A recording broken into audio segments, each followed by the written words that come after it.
Welcome friends to Vitor classes. So हम एक और वीडियो आपके लिए लेके आए हैं जो कि CHSL के पास से क्वेश्चन है और ये 26 मई 2022 के शिफ्ट 2 के सवाल है। तो चलिए इन क्वेश्चंस को हम लोग सॉल्व करते हैं। तो पहला सवाल हमारा ये है, देखिए आप प्लीज़ वीडियो पॉज करके क्वेश्चन पढ़ लें क्योंकि क्वेश्चन बार बार पढ़ने में थोड़ा दिक्कत होता है और टाइम भी बहुत लगता है। तो आप क्वेश्चन पढ़ ले पॉज करके, मैं सॉल्यूशंस बताऊँगा, उसके संग संग आप देखते रहें। तो पहला क्वेश्चन हमारा कि एक संख्या और उसके संख्या के वर्गमूल के बीच का अंतर 2 है। तो संख्या हम x पकड़ लेंगे, उसका वर्गमूल या स्क्वायर रूट का डिफरेंस कितना है 2। तो जब भी ऐसे क्वेश्चन है, छोटे छोटे क्वेश्चन है, छोटे छोटे ऑप्शंस हो, तो हमेशा आप कोशिश करें कि ऑप्शन से क्वेश्चन सॉल्व कर ले। ठीक है। तो देखिए 2 और 3 का तो रूट निकलता नहीं है, तो ये ऐसे ही बाहर हो गए, बचा 1। तो अगर 1 बिठाएंगे तो 1, x का वैल्यू 1 और रूट x भी 1 हो तो 1 - 1 0, तो 2 का इक्वल 1 है। x का वैल्यू अगर 4 बिठाएंगे हम तो ये आ जाएगा 4 माइनस रूट 4, तो 4 माइनस 2 इक्वल टू 2। तो ये हमारा आंसर हो गया। ठीक है। अगला क्वेश्चन हमारा ये है। अच्छा, एक क्वेश्चन में इसको एक और सिखा दूँ इसमें कि अगर आपको सॉल्व करना है तो आप क्या करें कि रूट वाली चीज़ को एक तरफ लेके आएँ, फिर बोथ साइड स्क्वायर करें ताकि रूट हट जाए, तो आपको सॉल्व करने में बहुत आसानी होगी। तो ये हो जाएगा आपका x square plus 4 2 into 2 4x, formula में तोड़िएगा a minus b whole square का, और ये हो गया x। तो एक्स स्क्वायर प्लस 4 इधर आ गया माइनस 5x इक्वल टू 0। तो फैक्टर करेंगे तो हो जाएगा minus 4x minus x plus 4 equal to 0। x common लेंगे x माइनस 4, माइनस 1 कॉमन लेंगे x माइनस 4। तो अगर x माइनस 4 यहाँ बचा और यहाँ बचा x माइनस 1, तो x इक्वल टू कितना आ गया 4 और x इक्वल टू 1।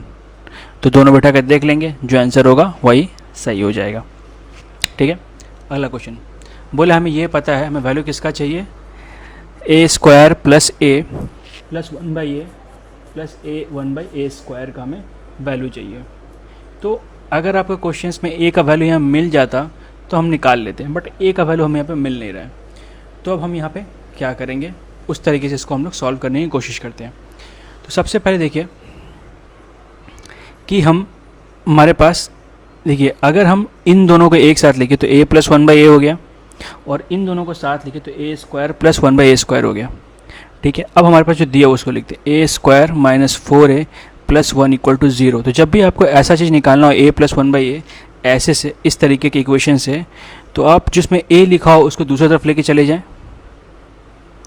अब यहाँ से आप a कॉमन ले सकते हैं, तो अगर a कॉमन लेंगे तो यहाँ a बचेगा और डिवाइड करेंगे तो 1/a बचेगा, ये बचेगा 4a, तो a और a कट गया। ठीक है। तो a प्लस 1/a कितना आ गया 4। अब इसे हम बोथ साइड स्क्वायर कर देंगे तो हो जाएगा a square plus 1/a square 2 into a into 1/a equal to 16। तो ये आगे इधर आके घट के 14। अब a प्लस 1/a का वैल्यू कितना निकाला था हमने 4, और a square plus 1/a square का वैल्यू आ गया 14, तो कितना आएगा 18। अगला सवाल भी कुछ इसी तरीके से है। तो इसमें हम क्या करेंगे कि हमारे पास x माइनस 1/x का वैल्यू दिया है, एक्स क्यूब माइनस 1/x की वैल्यू पूछा है, तो हम कुछ नहीं करेंगे, बोथ साइड यहाँ पे क्यूब कर देंगे। तो जैसे ही इसे क्यूब करेंगे हम तो ये आ जाएगा a cube minus b cube minus 3ab और x minus a equal to 7 का क्यूब होता है 343 और इसका क्यूब होगा आपका 27। तो x कट गया, इसका वैल्यू के पास कितना था 7/3, तो अगर बिठाएंगे तो 3 कट गया 7, ये 7 आके इधर ऐड हो जाएगा। तो x cube minus x cube 343 27 बचा, ये आके प्लस 7। ठीक है। कुछ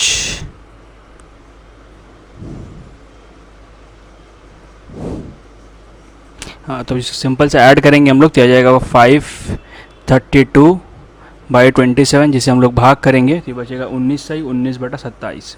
तो प्लीज़ आप क्वेश्चन सॉल्व कर ले, बार बार हर वीडियो में बोलता हूँ क्वेश्चन सॉल्व करना आपके लिए बहुत इंपॉर्टेंट है। अगला क्वेश्चन हमारा ये है कि if the average marks of 3 batches 30, 50 and 70 students 55, 70 and respectively the average mark of, तो इसमें हर बैच का हमें टोटल मार्क्स निकालना होगा, जो कि कितना होगा हर बैच का देखिए, जिसमें 30 बैचेस ऑफ 30 बच्चे थे, उसमें कितना 55 है, मतलब 55 है। तो पहले इनका नंबर निकालेंगे, तो 3 इंटू 55। फिर अगले वाले में 50 बच्चों का कितना है 70, फिर 70 बच्चों का 70। तो तीनों को अगर हम लोग जोड़ देंगे और डिवाइड करेंगे तो 30 50 70, तो कितना आएगा 150। अब 30 इंटू 50 आएगा 1650, 3500 4900 डिवाइड बाई 150, तो हो जाएगा आपका 10050 कट गया। इसे डिवाइड करेंगे 67, तो हमारा आंसर ये हो गया। अगला क्वेश्चन, इसमें पूछा गया है कौन सा नंबर जो है 11 से डिविजिबल है। तो 11 से डिविजिबल क्या करते हैं, जो नंबर होते हैं पहले लिख लें। देखिए अब हर को आप करने जाइएगा तो थोड़ा दिक्कत का बात है, वो अलग प्रॉपर्टी। इसे सिंपल चीज़ आप डिवाइड करके देख लो, ऐसे क्वेश्चंस में ये जो कट जाएगा वही आंसर होगा। बहुत बड़ा नंबर होता तो अगर जैसे इसको और मल्टीप्लाई करके लिख सकते थे हम लोग, जैसे 12 होता तो उसको 3 इंटू 4 लिख सकते थे, तो जो 3 से कटेगा 2 से कटेगा वो 12, 4 से कटेगा वो 12 से कटेगा, ठीक है। बट इसमें ऐसा कुछ नहीं, तो नॉर्मल आप डिवाइड कर लो, बेटर रहेगा आपके लिए। अगला क्वेश्चन है 8400 पर 1.5 वर्ष की चक्रवृद्धि ब्याज का गणना 12% वार्षिक ब्याज की दर से करें तो अर्धवार्षिक रूप से संयोजित है तो कितना होगा। सिंपल मतलब हो गया कि हमारे पास देखिए एक कंपाउंड इंटरेस्ट से पैसा को हमें निकालना है, ठीक है। तो कंपाउंड इंटरेस्ट से पैसा को निकालना है जिसका रेट कितना 12% पर ईयर। पर कैलकुलेट कैसे करना हमें, 6 महीने के ऊपर। तो देखिए और 1.5 साल है, मतलब 1.5 ईयर में। तो 1.5 ईयर या 1.5 साल मतलब कितने हो गए 3-6 महीने। तो हमारा एन कितना हो गया 3, लेकिन रेट कितना 12%, लेकिन पूरे साल का है तो रेट कितना हो जाएगा 12/2 मतलब 6%। तो यहाँ से पहले हम अमाउंट निकालेंगे, अमाउंट निकालने के बाद हम लोग प्रिंसिपल से घटा देंगे तो हमारा कंपाउंड इंटरेस्ट निकल जाएगा। तो फॉर्मूला क्या है, अमाउंट इक्वल टू 8400 हो जाएगा। अमाउंट प्रिंसिपल दिया हुआ है 1 प्लस आर हो गया 6/100, टोटल टाइम हो गया 3, ठीक है। तो इस तरीके से इसको हम लोग सॉल्व करेंगे। तो देखिए इसमें कैलकुलेशंस करना बहुत ही इंपॉर्टेंट है आप लोगों के लिए। मैं बार बार इस चीज़ को रिपीट कर रहा हूँ आप लोगों के लिए, तो प्लीज़ कैलकुलेशन बहुत ही ध्यान से करें। यह आएगा 3, यह आएगा 50, तो आएगा 53/50 टू द पावर क्यूब। अगर इन दोनों को काटेंगे तो कुछ आएगा 1.91016 ऐसे कुछ।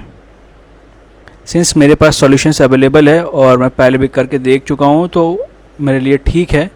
बट सिंस आप एस्पिरेंट्स हो और आपका को प्रैक्टिस करना, क्वेश्चन ऐसे फॉर्मूले लाना बहुत ही इंपॉर्टेंट है, अदरवाइज़ बहुत मुश्किल हो जाएगी आपके एग्ज़ाम में। तो इसको लिख सकते हैं 1004.5।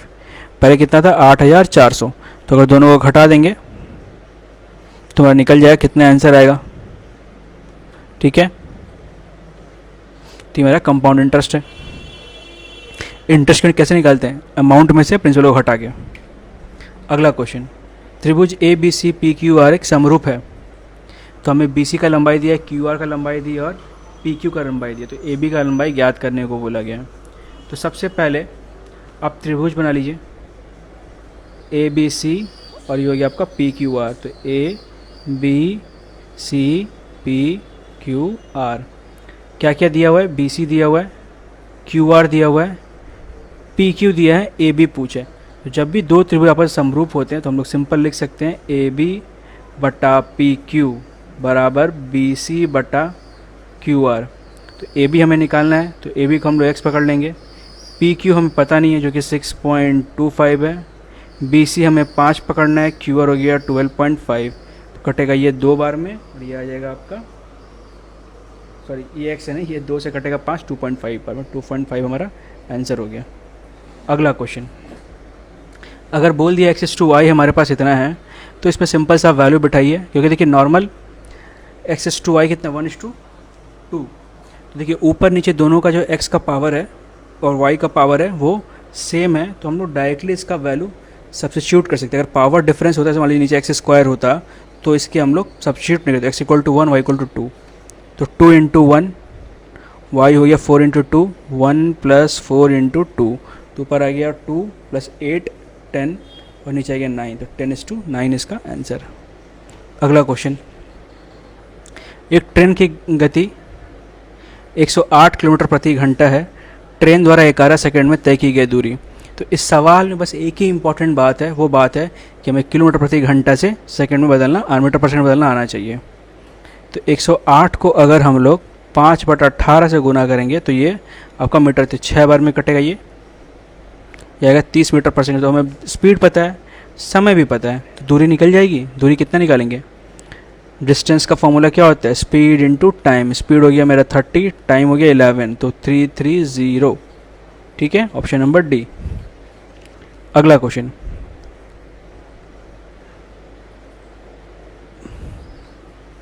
The base of a 12 metre wooden solid cone और सर्कमफेरेंस 45 वॉल्यूम। तो सिंपल सा बात है कि एक कोन है, इस कोन के इस जो बेस है इसका सर्कमफेरेंस दिया, परिमाप दे दिया गया है, और इसका हाइट भी हमें दे दिया गया है जो कि है 12। ठीक है, मैं निकालने के लिए वॉल्यूम, तो वॉल्यूम का फॉर्मूला क्या होता है? कोन का 1/3 पाई आर स्क्वायर एच। तो हमें तो एच तो पता है बाबू, पर आर नहीं पता है, तो आर कैसे निकालेंगे? देखिए वृत्त है, वृत्त का आपको परिमाप दे दिया है जो कि है 2 पाई आर इक्वल टू 44। तो यहाँ बिठाएंगे तो ये 2 इंटू 2 इंटू 44 कैंसिल, तो आर इक्वल टू 7। अब बस वैल्यू बिठाइए, आप निकल जाएगा 1/3 पाई का वैल्यू 22/7, आर का 7 का स्क्वायर 49, और एच हो गया हमारा 12। तो 7 से कटाइए 7 टाइम में, 3 से कटाइए 4 टाइम में, बस इसको गुना करिए 616 आपका आंसर आ जाएगा। ठीक है, अगला क्वेश्चन, अगला क्वेश्चन हमारा ये है कि एक व्यक्ति की परियोजना शुरू करने पर 16 दिन लगते हैं, एक महिला उस काम को शुरू करने में 12 दिन में करती है। उन्हें वैकल्पिक दिनों के साथ काम शुरू करना गया और आदमी ने पहले दिन काम किया, तो उन्हें पूरा काम करने में कितना समय लगेगा? तो जब ये सवाल बनाइए तो इफिशिएंसी मेथड से अगर हम बनाएंगे तो क्या करेंगे? 16 और 12 कैल्शियम मानेंगे जो कि है 48, तो 48 मान लिया हमने, टोटल काम हमारा 48 हो गया। मैन का एफिशिएंसी कितना है? टोटल काम बाई 16 मतलब 3, एक दिन में 3 एफिशिएंसी। वुमन का कितना आ जाएगा? 48/12 मतलब 4 एफिशिएंसी। ठीक है, तो पहले कौन करेगा? मैन, फिर फीमेल। तो ये पहला 2 दिन का टोटल काम कितना होगा? मैन का 3, इसका 4 इक्वल टू 7। तो सबसे आसपास 48 के ऐसे कौन सा नंबर है जो 48 से कम हो और 7 से मल्टीप्लाई, मतलब 7 का मल्टीपल हो? 42। तो अगर इस 4 को हम लोग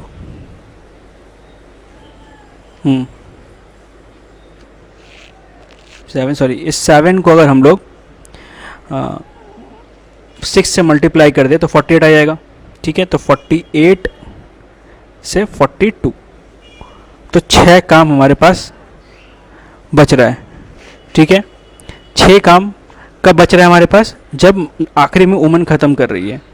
देखिए 6 मतलब हम लोग ने कितना कर, 7 किसका आया था? ये 2 दिन का आया था, तो 6। ठीक है, तो 2 दिन का अगर 7 आया तो मतलब 6 दिन, तो 6 से गुना करेंगे मतलब ये हो गया 12 दिन का, तो 12 दिन हमारे पास पहले से आ गए। ठीक है, अब काम कितना तोड़ेंगे? 48 था, 48 से 42 आए, 6 काम बचा। अब अगला कौन करेगा?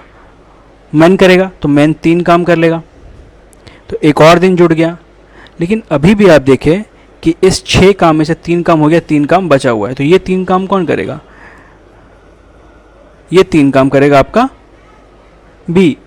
ठीक है, तो बी इस कितना दिन में करेगा? एक काम को बी एक 1/4 में कर सकते हैं, तब सिंपल सा 3 काम कितना दिन में करेगा? इफिशियंसी उसका 4 है, तो 3/4। तो टोटल काम कितना हो गया? 12 + 1 13 प्लस 3/4। इसको सॉल्व करेंगे तो 52 + 3 55/4। तो इस तरीके से क्वेश्चन को हम लोग सॉल्व करते हैं। तो इसमें इंपॉर्टेंट एक पॉइंट पे ये था कि हमें ये अब अगला 7 नहीं लेना है। 7 अगला क्यों नहीं लेना है? क्योंकि हमें अगर 7 लेंगे तो 49 हमारे काम जितना हमने माना है उससे ज़्यादा चला जाएगा। दूसरा हम देखेंगे ये नहीं कि अपने हिसाब से किसी एक को ऐड कर दिए, तो पहले देखेंगे कि फीमेल ख़त्म हुआ है तो मैन आएगा, तो मैन कितना काम करेगा वो बिठाएं, निकाले, उसके बाद फिर अगला स्टेप करेंगे। तो 21 स्टेप आराम से करिए, सारे क्वेश्चन आपके बन जाएंगे। ठीक है, अगला क्वेश्चन देखिए, एक त्रिभुज का क्षेत्रफल निकाले। तो ये क्वेश्चन पिछले पेपर में भी था, तो इसमें सिंपल सा है। देखिए ये 5, 12 और जो 13 है ये ट्रायड है किसी भी ट्राइंगल का, एक राइट एंगल ट्राइंगल का। राइट एंगल ट्राइंगल का जो वॉल्यूम होता है वो होता है half into base into height. जो हमारा हाइपोटेन्यूस होता है वो तो 13 सबसे बड़ा साइड फिक्स होता है, तो ये होगा 5, ये होगा 12, चाहे तो ये होगा 12, ये तो होगा 5, इससे ज़्यादा कुछ नहीं होता। इसका फॉर्मूला क्या जाएगा, हाफ इंटू 5 इंटू 12, तो कटा 6, 30 बार में, 30 हमारा आंसर है। ठीक है, अब आते हैं अगले सवाल की तरफ। अगला सवाल हमारा 1048 23 20। देखिए इस क्वेश्चन में जब भी आपको चीज़ मैं सिंपल से आपको सिखा देता हूँ कि अगर दो 10 के नंबर आपस में मल्टीप्लाई है और उन दोनों के एंगल को जोड़ के अगर 90 हो रहा है तो उसका उन दोनों को मल्टीप्लाई करके 1 आएगा। देखिए 23 67 ऐड करेंगे 90, 1 मल्टीप्लाई किया हो गया। 48 42 90 मल्टीप्लाई करेंगे 1, तो 1 इंटू 1 1, तो 1 हमारा आंसर है। ठीक है, अगला क्वेश्चन,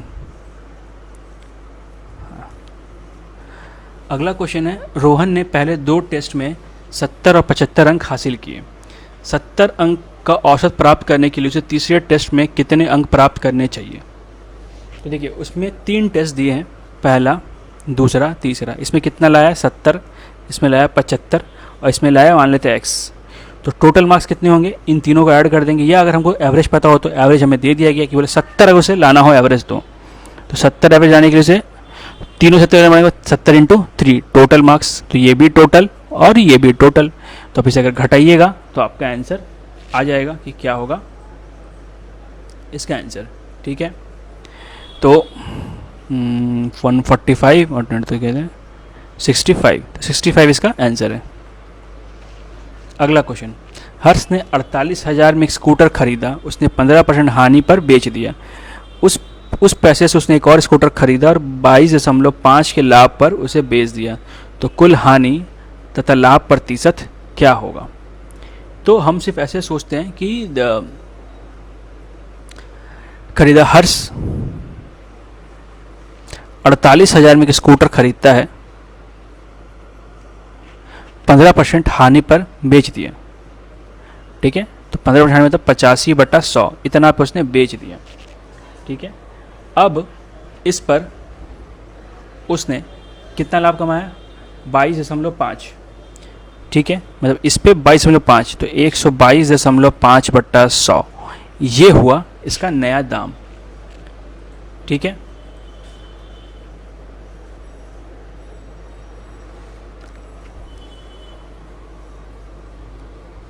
इसे सॉल्व करेंगे तो आएगा 49,980।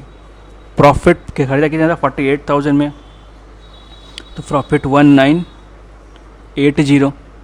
ठीक है, परसेंट निकालना है, तो 1980/48,000 इंटू 100, तो ये तीन कट गया, 40 से इसको डिवाइड करेंगे तो 4.125% आएगा हमारा।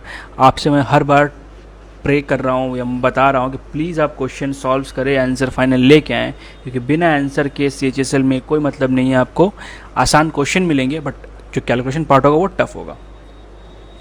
एक खिलौने का अंकित मूल्य इतना है, क्लियरेंस पर लगातार 28 की छूट दी गई, खिलौने का विक्रय मूल्य कितना होगा।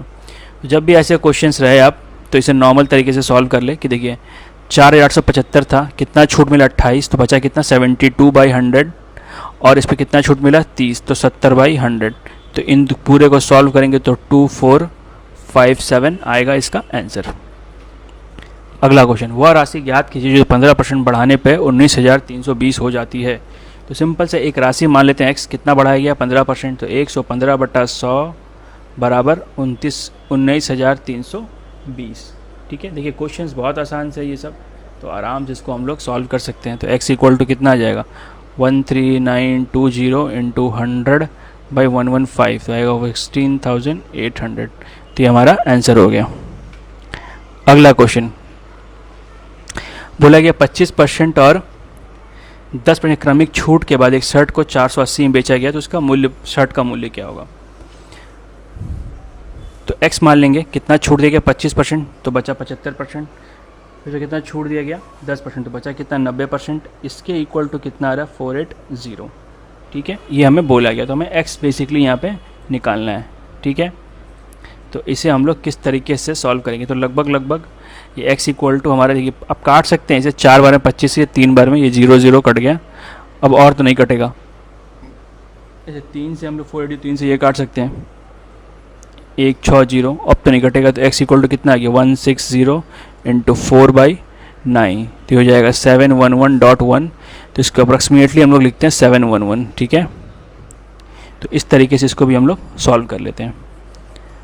अगला क्वेश्चन है हमारा ये, 3 संख्याएं a/3 b और c का माध्य वही है जो इन संख्या का माध्य है, 3x का मान निकाले। माध्य मतलब बेसिकली मीन बोलते हैं, मीन को एवरेज भी बोल सकते हैं, तो ये हमें बता दिया गया है, ठीक है। तो इसको हम लोग कैसे सॉल्व करेंगे, ठीक है। तो एवरेज का बेसिक मतलब क्या हो गया कि तीनों नंबर को जोड़ेंगे और 3 से भाग करेंगे, तो दोनों का एवरेज एक है, दोनों सीरीज़ का नंबर का, दोनों का अलग अलग एवरेज निकाल लेते हैं। a/3 plus b plus c/3, ये हो जाएगा b/3 plus c/3 plus x equal to y/3, 3 तो कट गया। अब इसको अगर हम लोग सॉल्व करेंगे तो यहाँ भी एलसीएम 3 आएगा, तो a प्लस 3b, तो a plus 3b plus 3c/3, और यहाँ फिर 3 लेंगे तो 3b c प्लस 3x, 3 फिर नीचे कट गया।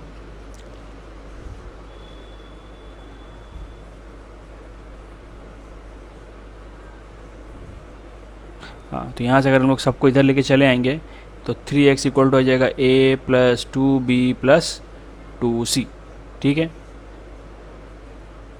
तो इस तरीके से हम लोग सॉल्व कर सकते हैं, ठीक है। यहाँ पे 3 नहीं होगा क्योंकि ये भी नीचे 3 ही था, ठीक है, यहाँ भी नहीं होगा।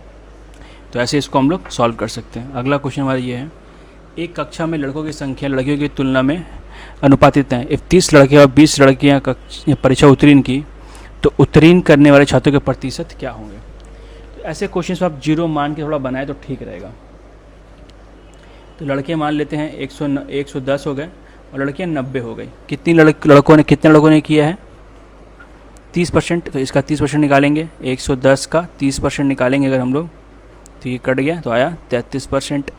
और लड़कियों में कितना पास किया गया 20%, तो 20/100 इंटू 90, 5 18, तो 18 यहाँ पे, ठीक है, ये 33। तो क्या पूछा गया, तो उत्तीर्ण कितने लोगों ने किया यहाँ पे, ये हमें निकालना है। तो बस दोनों को जोड़ेंगे और जोड़ के कितना आएगा 51। तो 51 कितने में पास किया गया है 1100 और 900, मतलब कितना हो गया 200। जो टोटल स्टूडेंट में लड़के दोनों आएंगे इंटू 100, तो 2 या आपका पर 25.5%, ठीक है। ऐसे इसको सॉल्व करते हैं। अगला सवाल ये है कि दो शंकु के आयतनों का अनुपात इतना है, उनके आधारों की त्रिज्या का अनुपात इतना है, तो उनकी ऊंचाई का अनुपात निकालिए। तो शंकु का जो फॉर्मूला होता है आयतन का, वो होता है 1/3, या कौन बोलते हैं πr, अलग अलग पकड़ेंगे कि अलग अलग स्क्वायर है, तो 1/3 πr2 square h2 equal to 11/16। तो ये कट गया। अब देखिए उनके आधार के त्रिज्या था r1/r2, तो r1/r2 का whole square into h1/h2 equal to 11/16। तो r1/r2 कितना हो गया 3/4, ठीक है। तो 3/4 मतलब कितना हो गया 9 16, h1/h2 इक्वल टू 11/16। तो h1/h2 कितना हो जाएगा 11/16 इंटू 16/9, कट गया, तो 11:9। तो हमारा ऑप्शन नंबर ए ही हमारा इसमें करेक्ट है। अगला क्वेश्चन, अब ये नंबर किससे डिविजिबल है, ठीक है। तो आप हर से करके सबसे पहला काम है, अगर 3 दिया हुआ है ऑप्शंस में तो सबको जोड़े, 2 1 3 7, 2 1 3 7, 10 10 2 12, 12 5 आता है 18। तो ये 18 से कटती है, मतलब 18 से 18 है तो 3 से कटती है, तो ये ऑब्वियसली 3 भी कटेगा ही कटेगा, ठीक है। अगला क्वेश्चन ख़त्म हो गया, लास्ट था हमारा। तो अगर आपको वीडियो अच्छा लगा तो प्लीज़ लाइक करें, कमेंट करें इस वीडियो के ऊपर, क्योंकि थोड़ा रीच बढ़े हमारा, और अपने दोस्तों को बताएं इस चैनल के बारे में, जाकर आपको बहुत सारे वीडियोस मिलते हैं। देखने के लिए thank you and all the best for your exam. Keep working hard and qualify this year only. Thank you for watching.